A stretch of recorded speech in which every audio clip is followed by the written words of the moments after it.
is real. Totoong hell. Repentance should be today. No? Ang repentance ginagawa ngayon, ang repentance hindi gagawin pa lang pag naandito ka na. Amen? Tandaan natin, marami ang nasa impyerno ngayon gustong makipagpalit ng lugar sa iyo. Alam niya? Kaya ka, Bet? Palit kayo. Why? Kasi sila, yung mga nasa impyerno, they have no more chance.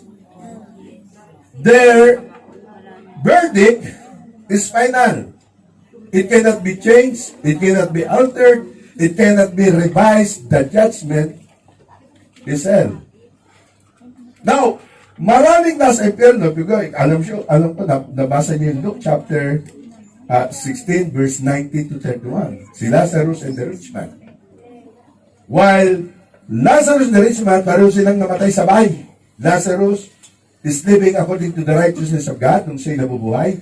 Yung rich man, sinayang niya yung mga pagkakataon na dapat namuhay siya ng tama ayon sa kalooban ng Diyos, ayon sa salita ng Diyos. Kaya yung mayaman, nagpakasasa dito sa mundo, si Lazarus, nagpakatino, lumakat ng may kabanalan, bagamat siya'y dumadaan sa pag-iilig sa buhay, dumadaan sa mga pagsubok sa buhay, dumaan sa kahirapan, and yet, hindi siya nag-quit, hindi siya nag-give up, dumaan siya sa matitinding mga sakit sa buhay, dumaan siya sa mga matitinding, persecution din sa buhay. Maaaring may mga matitindi rin siya mga problemang pinagdaanan katulad mo, pero hindi siya nag-give up. That's why, pareho silang mamatay ng rich man, yung si Lazarus, dinala ng anghel sa bosom ni Abraham. Yung rich man, dinala sa Hades, dito. At ano nangyari? Yung rich man, nakaramdam ng init sa ipino. Pag ang tao namatay, hindi nawawala ang feelings mo. Ulitin ko, marami kasing narinig natin ganito Pagka nasa ospital, ay, hayaan mo ng yan. Kasi para mapahinga na ako. Hindi totoo na ang tao pag namatay ay pahinga na. Depende. Okay? Kaya, ang tao pag namatay, namamatay lang yung katawan mo. Sabagat yung katawan mo, kaluban lang. Alam mo, kaluban lang itak. Ang katawan mo, kaluban lang ng iyong kaluluwa at espiritu. So, ibig sabihin yung feeling, yung emosyon, yung iyong memory, ay yung mind, okay? Yung brain nasa katawan, pero ang mind nasa kaluluwa. Okay? Yung iyong pakiramdam ay buhay pa rin. That's why when the rich man was in hell and was in great torment, may torment on. No? Hindi lang may torment, this is the place where there is no more exit, only entrance. You cannot go out when you want to. You cannot sit down when you want to.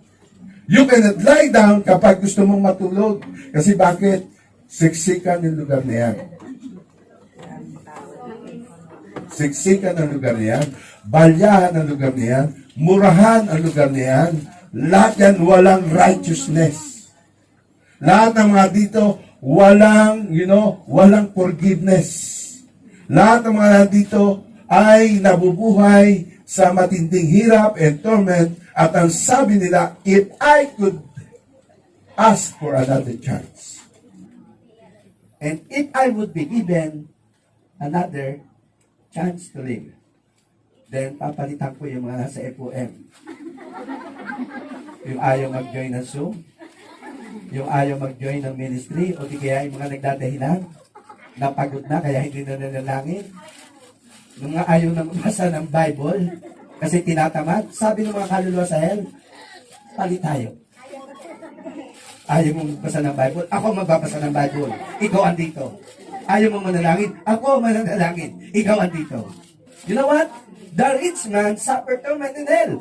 Siya ay, uhaw na uhaw. That's why nakikusap siya kay Amang Abraham. Ang sabi niya kay Abraham, Abraham, please tell Lazarus na kung pwede idip niya ang kanyang finger doon sa tubig at patakan ng tubig ang kanyang tila sapagkat init na init siya sa lugar na ito. What did Abraham said? Sorry, my son.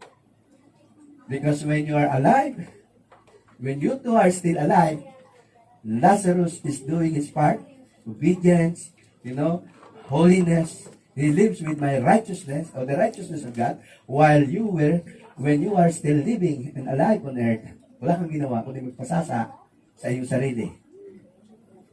Nagsisimba ka, pero nagsisimba ka pag linggo, ikaw ay banal. Pagdating ng Lunes hanggang Sabado, ikaw ay hangal. At lungkot yung rich man. Naalaala ngayon na rich man. Yung kanyang mga kapatid. Sabi, Father Abraham, pwede ba utusan mo si Lazarus na bumalik doon sa earth, sa lupa, pumunta sa bahay ko, sapagkat may mga 5 pa akong kapatid na ganito rin ang buhay. Na ang buhay nila pawindang-windang. Ang buhay nila pa-hiking-hiking. Ang buhay nila wala silang panahon kay Lord. Hindi sila nanalangin. Hindi sila nagbabasa ng salita ng Diyos. Ganun ang buhay nila. Makamundo. Puno-puno na kasalanan. And I want Lazarus to preach unto them. Then sabi ni Father Abraham, sorry my son, nasa kanila si Moises. Nasa kanila ang mga lingkod ng Diyos. Nasa kanila yung mga pastor. Nasa kanila yung mga Kristiyano na nagsishare ng salita ng Diyos. May mga virtual pa nga eh. Ini-invite nga sila eh. Anong dahilan nila? Sorry, busy ako. Sorry, may lakad kami. May hiking kami. Mayroon kaming TikTok.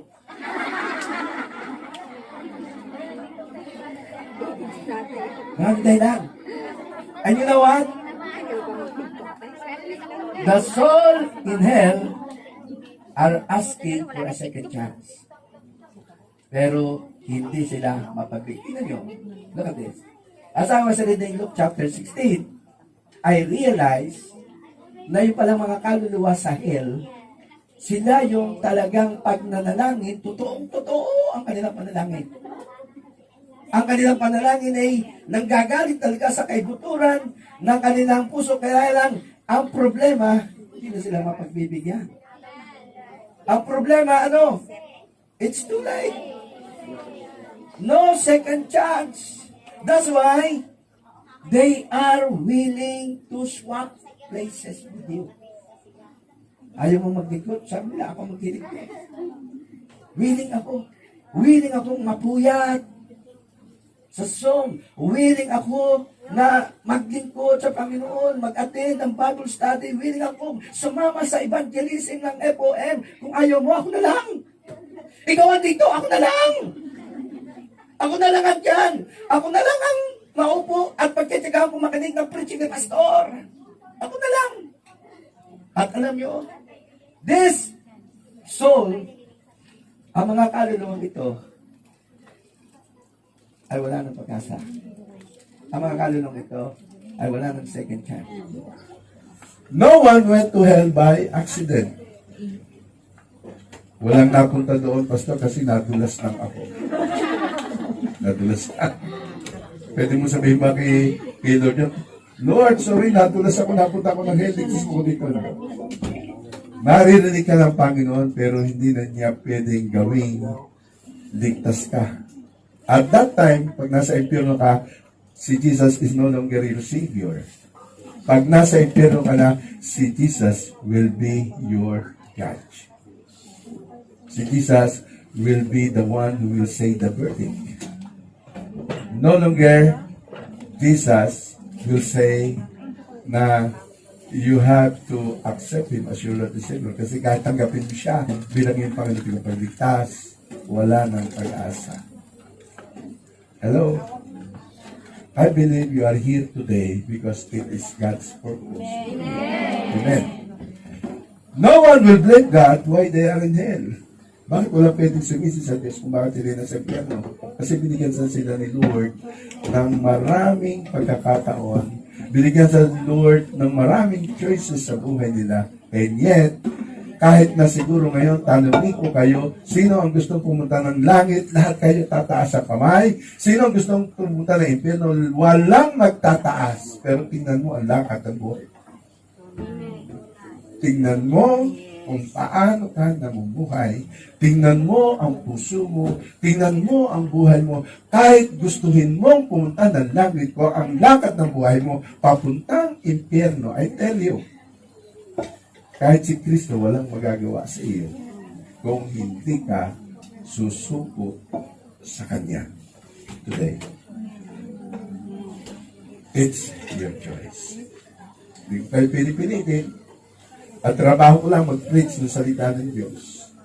Ang trabaho nyo, mag-isip kung magdi-decide ka na magpasakop at ipasakop ang buhay mo kay Kristo. Now, hell is real. Alam nyo ba na ang impyerno ay may bunganga? Kasi minigtan siya, Pastor, paano na kung puno na ang impyerno? Ito nga, kaya nga ipakikita ko sa inyo eh. Basta, therefore, hell has enlarged itself. Wow. Isaiah 5:4. Alam niyo ba ang impyerno? Precise. Ano yung sabihin ng precise? Walang sukat. Kahit anong size mo, malaki man ang bilbil mo, kakasya ka. Don't worry. Huwag yung alalahanin kung paano kayo kakasya. Kakasya kayo. Okay? Kakasya.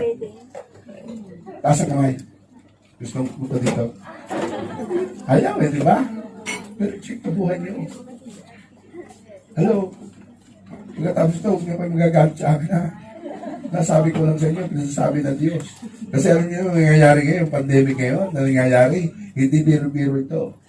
It is also a fulfillment of prophecy that Jesus is coming so soon. Now, if Jesus is coming so soon, ano ang gusto niya mangyari sa church? Ang gusto niya mangyari sa church, to be prepared. At paano may be-prepare ang church? Kaya kasi sinasabi ko sa inyo, ngayon pa lang, meron ka ng advance info. Para ano? Ano yung advance info na yan? Para alam mo kung ano ang dapat mong gawin. Sabagat sinasabi natin, ang repentance ngayon. Huwag mo ipagpapabukas. Pagkatapos ito, hintay mo lang matapos ito, piniti ako sa iyo. Huwag mong ipagpapabukas ang pagsisisi. Huwag mong ipagpapabukas na sasabihin, Lord, sa next month ko na lang hihiwalayan yung kabit ko. Ay, ngayon. Jesus said, it is finished. Huwag ka nang mag-isip kung paano makakabit yung kaligtasan. Because everything is finished in the cross. Now, the gift of God is not for sale. Hindi ka bibigyan ng Diyos ng kaloob para ibenta mo. A grace is not for sale. Your faith is not for sale. Even your salvation is not for sale. It is only intended for you and you alone. At ito ay hindi mo pwedeng ipamigay sa iba sabagat ang kaloob ng Diyos sa iyo ay libre. Pwede mong i-share ang kaligtasan. Okay? Pwede hindi mo ito pababayaran. Pwede mong ipakita ang iyong pananampalataya para maka-influence ka ng ibang tao. At tandaan mo, ang mga kaloob na ito ng Diyos, libre. The grace and faith are not